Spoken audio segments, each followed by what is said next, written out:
Ah, this comp sucks. Oh my gosh. If you Omega High Roll, it's actually good though.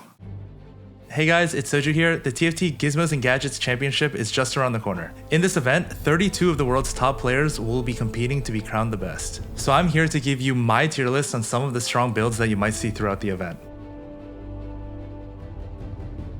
With the introduction of 12.6 and 12.7, reroll comps just got nerfed, so there's more value in rolling on 7 and especially 8. AD comps throughout set 6.5 have been more flexible since there's just more AD outs. So let's take a look at some of the strong team comps that might be contested throughout the tournament. Okay, so the first comp that we'll be looking at is Strikers.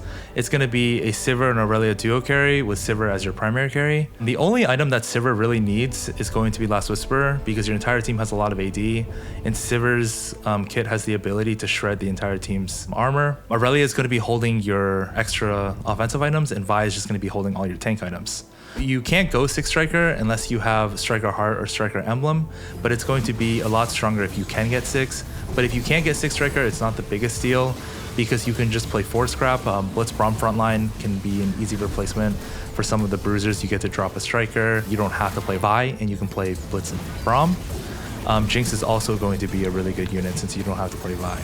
So in this variation, instead of Vi holding the frontline items, it would probably be Braum instead. And instead of Aurelia holding the items, it could be Jinx. But the reason this comp is really strong is because you can make a really strong board without having any legendary units. Especially if you can get Striker Heart or Striker Emblem, she's really strong. And also she doesn't really need a legendary to do well.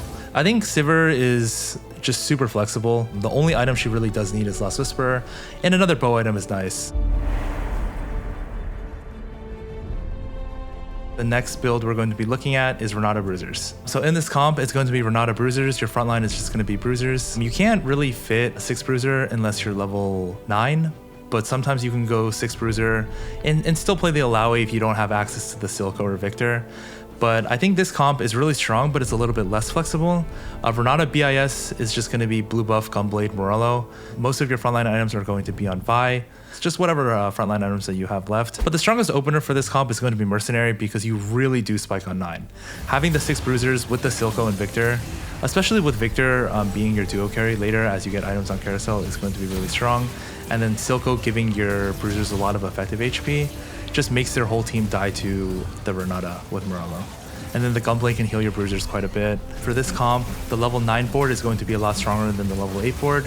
So throughout the tournament, expect this comp to win more games, but not top 4 as many. Renata's weakness is she needs Blue Buff, Morello, and some you also want Gunblade. Sometimes you can go Shojin if you can skip level 8 and have Silco give Renata the instacast, but the instacast with Blue Buff is super important.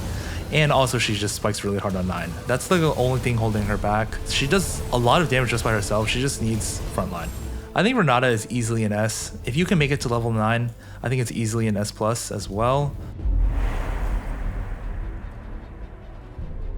Okay, so the next comp that we're going to take a look at is going to be Kha'Zix. This comp is super flexible. Kha'Zix can use a lot of items. For example, Edge of Night, IE, BT, GS, Last Whisper of Rudance. It's just a bunch of items that he can use.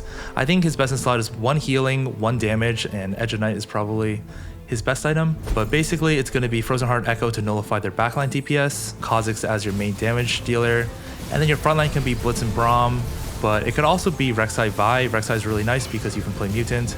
And then the other parts of the comp are just going to be utility. For example, Jhin Orianna here gives Clockwork a little bit of CC. Sometimes you can splash in Mutant because Kai'Sa is the best Morello holder. Throughout the tournament, since this comp is so flexible, a lot of the times you can hit a variation of this board on 8 and easily funnel your gold into going 9 and maybe pivoting into Jinx or Jace. I think Kha'Zix is especially strong because he can hold any items, and also Kha'Zix gives you a really easy transition into Jinx and Jace. Kha'Zix is slightly worse than Sivir, but I wouldn't put Kha'Zix in the same tier as Renata. We'll be looking at Draven as your primary carry. Draven needs slightly more than the other comps to do well. Going back to find the Syndra 2, Zyra 2, and Camille 2 is a little bit more difficult because most of the times these units are not going to be found on your early mid-game boards. And not only that, you also have to find Debonair chosen Draven. Non-VIP Draven is a lot worse than VIP Draven. The best in slot for Draven is going to be GS-IE Hodge, but there are some flexible variants. Most of the time you need GS. You don't really need the IE. Sometimes you don't need the healing, especially if you can get one in Augment, but it's just going to be GS. Knife's Edge does really well with Draven. And if you do have Knife's Edge, Runaan's frontline Draven, even QSS is okay. But this is going to be your default board. Players who roll down and do hit the VIP Draven can pivot into this comp. It's slightly less flexible, but it can still do well. Because this comp requires so many conditions to be met, it's not nearly as flexible. And players in the tournament who lean Draven as their main comp, I wouldn't expect them to make it to day 2. Draven's actually not bad. He can keep up with DPS with some of the other carries. He just needs more to get online. He's less flexible. The items he uses are way less flexible than, say, something like Sivir that only needs Last Whisper, or Kha'Zix that really needs nothing. For Draven Flex, I think it's no surprise that Draven Flex is going to be probably at the bottom of the list at B tier.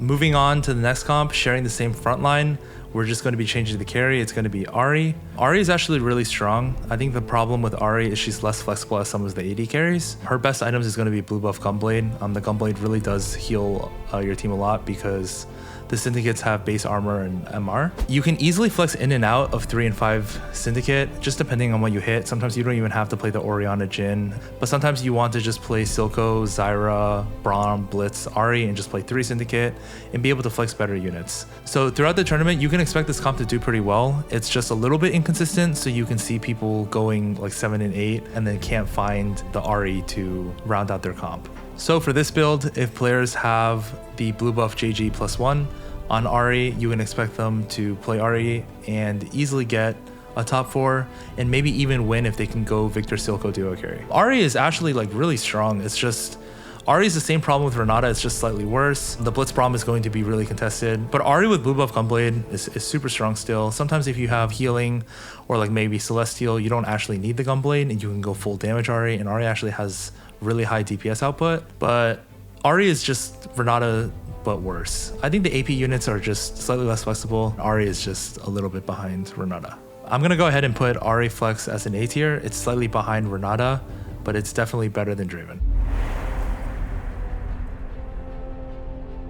Our primary carry here is going to be Jhin. In this comp, there's going to be 2 open slots. The Morgana and Senna are interchangeable. Sometimes you hit maybe a free Kha'Zix 2, and the Kha'Zix 2 can pair with your Echo. Or if the Socialite Hex is one of the backline hexes and Jhin can use it, sometimes you want to just play the Seraphine, maybe you want to play the Senna. You can even splash in a Gnar, you can go Galio over Braum. But just keep in mind, you don't want your Jhin to get pulled. So if it is the corner hex, you can easily build QSS and just sack one of the damage items. I think best in slot Jhin is going to be DB, Last Wizard +1, GS is good, IE is good. Even BT sometimes is okay if there's like a lot of assassins and stuff. Players who hit a free Jhin 2 on their roll down will most likely default to this board. It's hard to win with this board though, because you're never going to be able to pivot your Jhin items onto Jinx or Jace, because a lot of the times you want to keep the Jhin. I think I'll put Jhin at probably an A tier. It's slightly better than Ahri, but it's not on tier with Renata, I think. Let's take a look at Darkstar with Malzahar as your primary carry. In this comp, how Darkstar or Voracious Appetite works, when one of your units die, it gives your mutants 30 AD and AP at 5 mutant, and it works off of Phony Frontline, which is a tier 1 augment, and it also works off of Zz'Rot. So if people have Pandora's or Phony Frontline, you can expect them to hard force Darkstar for a guaranteed free top 2. Your early game is really weak, but as you go later and later into the game, it gets stronger and stronger as you can play more units. This comp spikes especially hard when you have a mutant spat, because you can mutant spat someone and not play Cho'Gath. Malzahar with Gunblade is really strong. JG with the high AP from the mutant is going to be good. And then 1 mana item. Shojin is slightly better than blue buff, but blue buff is acceptable. Morello Kai'Sa is always good, and then Kai'Sa can easily be a duo carry. Kha'Zix can easily be a duo carry as well. If a player opens with Phony Frontline or Pandora's, you can expect them to just hard force this comp for almost a guaranteed top 4. There's a lot of mutants, and a lot of the mutants are actually pretty solid, but I think the one most worth talking about is going to be Voracious Appetite or Darkstar, especially when the players get Phony Frontline or Pandora's item box to just make infinite Zz'Rot. Now these are my rankings, so take it with a grain of salt. Different regions have different metas, and honestly, at the end of the day, TFT is a flexible game and any of these comps can win. And that's it for my tier list of builds that you might see at the TFT Gizmos and Gadgets Championship. Let me know what you think. The meta right now is super flexible and I know it'll be an exciting tournament. So don't miss out. Be sure to tune in on April 29th to watch all the action unfold.